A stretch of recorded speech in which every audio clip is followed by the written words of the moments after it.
So at this point, ladies and gentlemen, I think it's pretty safe to say that this is all just one big troll at this point. It has to be. This entire thing has to be one massive troll. And what am I talking about? Well, of course, I'm talking about Echo. But the reason why I'm talking about Echo yet again is because apparently ALAQUA COX, the person who plays Echo in the show, just did a recent interview where she actually signed, yes, she did ASL, she signed MCU during the interview, ladies and gentlemen.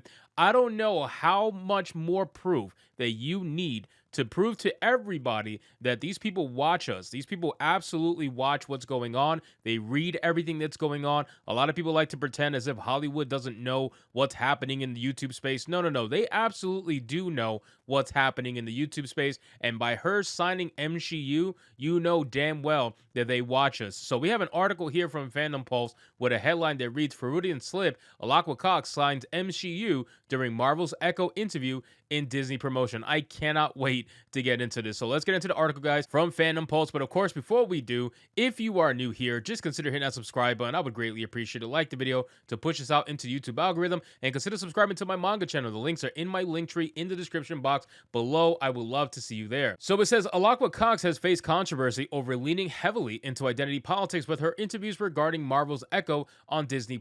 Well, one thing I want to say really quick, I mean, what actor hasn't leaned into identity politics? Every actor in Hollywood, every actor over there at the BBC, they all are going into identity politics. It literally runs their entire lives, and that's because their PR teams tell them to do so. So it's not too shocking to see her joining the fray, because they all do it, right? Like, it's just not shocking to me at all. But again, you know, we have to report on it because that's what she's doing.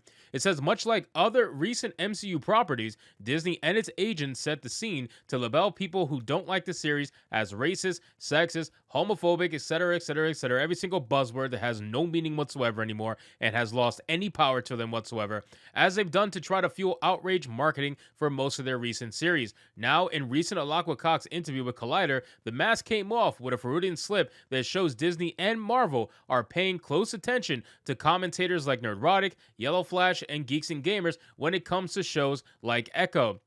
The entire marketing effort from Disney on Marvel's Echo has been about the character being indigenous and disabled, playing on the heartstrings of the woke to get them interested in the show for reasons other than character plot and entertainment. As Disney leans further into ESG territory, ALAQUA COX give a press tour espousing pretty much the same. Now again, I want to make it very clear, it's pretty obvious that they do watch commentators on YouTube. There's no way that you can ignore people after they're at a certain size, you know? Like, they try to pretend as if people don't exist, but when you have someone who's almost at 1 million subscribers, right? When you have someone like Critical Drinker who's almost at 2 million subscribers, when you have someone like Yellow Flash almost at 500,000 subscribers, after a while, you got to admit that these people have massive followings and massive influence. They have a lot of influence over what people are thinking right now, over the stories that they talk about, and the word that gets spread around because of them. They have so much influence that there is no way whatsoever that Hollywood can ignore what they're doing. It's impossible. They just can't do it. And if you want to pretend like it doesn't exist,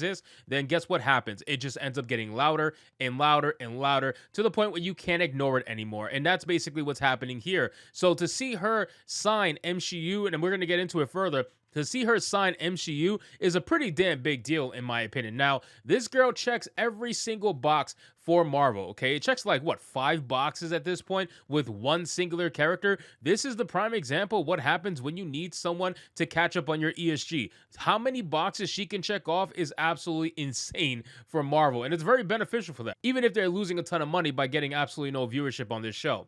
It says, when interviewing ALAQUA COX, the first thing the Telegraph writes about is the actress is that she's deaf and comes from an indigenous community. Oh man, I was saying that literally in my last video about Echo, how every single article that I'm reading about it, if it's a positive one, they literally start off with her background, her race, they start off with her skin color, they start off with everything other than the actual show, the character. They almost never even go into the show or the character. They completely ignore it and just talk about the amount of diversity that's in the show and how it's a massive win and a triumph over white television. You know, it's the most stupid thing. For rambling incoherently about representation, they lead the actress into territories Disney's prepped her for when she responds with her sob stories to get viewers to watch Marvel's Echo. I never imagined myself being a superhero because I grew up seeing average superheroes who were not people of color. Being a person of color with a disability is just so crazy to me that I have this opportunity, ALAQUA COX said of the Echo role. Well, see, here's my problem.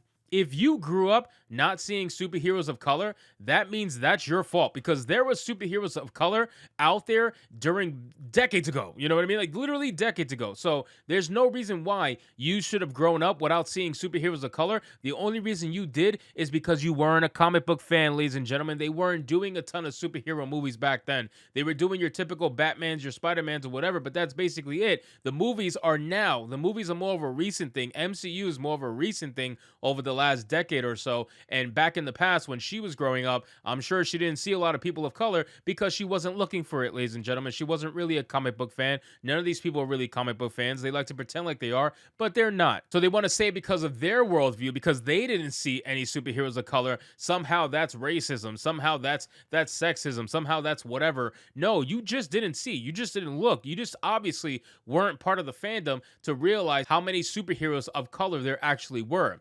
It says, she continued, my hope is that with diverse communities like us, we can do anything. I'm disabled, deaf, and an indigenous person, and I have all these attributes, but now I'm a superhero. It doesn't matter how I am, what color I am, what disability I have, I can still achieve greatness. You literally, how can you say it doesn't matter what color you are, what disability you are, and like you just mentioned it. You just mentioned it before saying what you're saying now. It's very clear that you being disabled, deaf, and indigenous is the only saving grace for you as a person. It must be, because that's the first thing that you mention. That's the first thing that the article mentions. That's the first thing all these writers go for.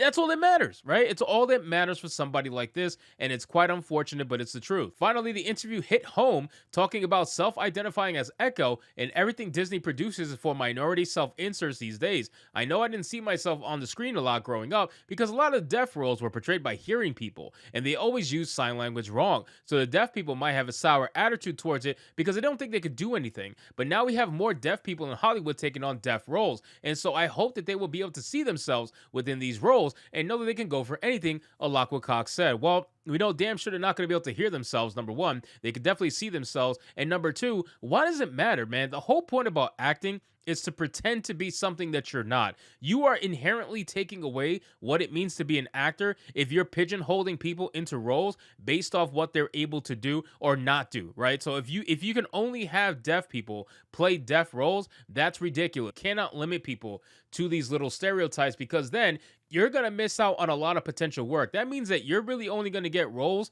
that are meant for deaf people. You can't play any other role other than, hey, I'm a deaf girl, and that's it. So it just is quite ridiculous to see how these people will literally try to bolster themselves and at the same time limit themselves by talking this way. And it goes to show that they really only have the diversity in their back pocket. Without the diversity, they have nothing. It says, while it's somewhat interesting she can perform in action roles with one leg and being deaf, as most stage direction is done via flashing lights and sound and choreography, the victim nature of selling the show doesn't encourage someone to watch Marvel's Echo on Disney+. But even Disney employees now seem to know exactly what people like Neurotic have been complaining about for years. The feminization and overrepresentation of minorities is making these films and TV shows unfun to watch. This was highlighted when in a recent Collider interview, ALAQUA COX screwed up and signed MCU instead of MCU. That is fantastic. The internet got their laughs this morning as Neurotic posted a clip. It was mocked by Clownfish TV's Neon, Tom from Midnight's Edge, and Geeks and Gamers Nina Infinity in the comics, along with hundreds of others after Neurotic posted the flub. That is amazing, man. That is... Honestly, I'm glad that happened. You know why? Because it's very clear, again, that these people watch us. They watch YouTubers, especially the big YouTubers. They watch them. They know exactly what's going on. Don't let them convince you otherwise, that you don't know that they know what's going on. So they're going to keep trying to fight the good fight and go with the diversity, equity, and inclusion nonsense. And we're going to keep roasting them. And this is going to be an endless cycle of fun that makes watching YouTube videos a hell of a lot more fun than watching the actual content that's being made fun of. So anyway, guys, thank you so much for watching this video. I hope you did enjoy it. If you did, consider leaving me a subscribe. I would greatly appreciate it. Don't forget to like the video, comment, let me know what you thought, and I'll see you guys on the next one. Hypnotic out.